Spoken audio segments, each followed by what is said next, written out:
The FBI has declared the perpetrator accused of a deadly New Orleans terrorist attack acted alone. The man who died in the Tesla Cybertruck explosion in Las Vegas has also been identified. Joining me live is Sky News US analyst Michael Ware. Michael, thanks for joining us. Look, one of the big questions that we had is whether Shamsud-Din Jabbar had help. But now the FBI is confident he acted alone, but they are still going through his devices and there's still a question about who he was talking to. Absolutely, very much. The exploitation of what the FBI says are the 5 devices that he owned, that they possess so far, 3 mobiles, I believe 2 laptops, will be crucial. Now, let's remember, yesterday, the FBI believed that there was essentially a cell active, that there was 3 or 4 other people who were helping him. They've now ruled that out. This is classic lone wolf terrorist attack that the FBI says, having spoken to hundreds of people already, those around him, those who know him, and by looking at what they've already seen on his devices and the messages he left before the attack, that he was inspired by the Islamic State. Now, that doesn't mean the Islamic State was in contact with him. It doesn't mean that they directed him to go and do it. The use of the word inspired by the Islamic State, I think, is very important. Another very important factor that I don't think is unrelated is that over the recent past, this man's life has been falling apart. You know, he's separated from his wife. She's got a new husband, I believe. He's just been told recently that he can't see his kids.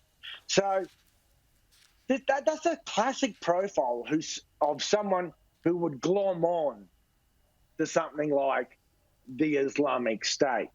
So, but we also know that he did successfully plant 2 improvised explosive devices in eskies or coolers on the route. And the FBI described them as functional, but thankfully they did not detonate. Now, this is in sharp contrast to the incident and the attack in Las Vegas, which is even more perplexing. That's right. We had an update from authorities on that incident an hour ago.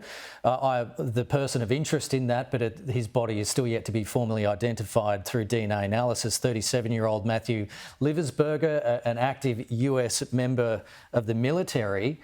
And they found plenty of exploding devices within the Cybertruck as well. There are similarities between the 2 men, but no definitive link. Absolutely no definitive link at this stage. There may have been a moment in history where they were both stationed at a particularly enormous American military base, but these appear to be 2 entirely separate incidents, at least for now.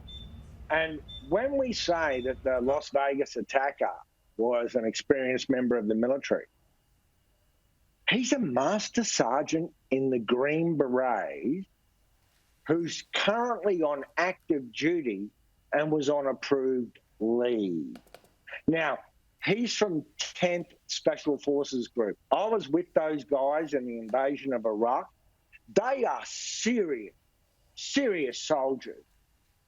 But then you look at the nature of his attack, and quite frankly, it feels more like a protest because it could have been so much worse. This is a Green Beret who knows how to make bombs and how to make proper explosives.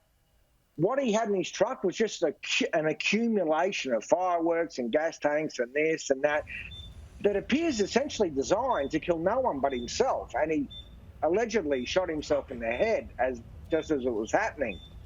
Also, his attack in Las Vegas could have been profoundly worse, as you see in the video. There's no bollard outside the Trump International Hotel. He could have literally just plunged straight into that glass foyer. Not only could he have made a better bomb, but he could have literally just launched into that hotel. Instead, it strikes me that he's setting himself on fire. And so what that is doing here, or several factors are doing here, is posing the question, fueling speculation about, was this Las Vegas attack somehow meant to be a statement about President-elect Trump, because it was his hotel, and his relationship with his new Rasputin, Elon Musk, who is advising him, who makes Tesla Cybertruck, like the one that was used in this attack. Was this bloke just trying to say something? We don't know, but he could have been much more lethal if he'd tried. It's interesting analysis there. Michael Ware, appreciate it this morning. Thank you.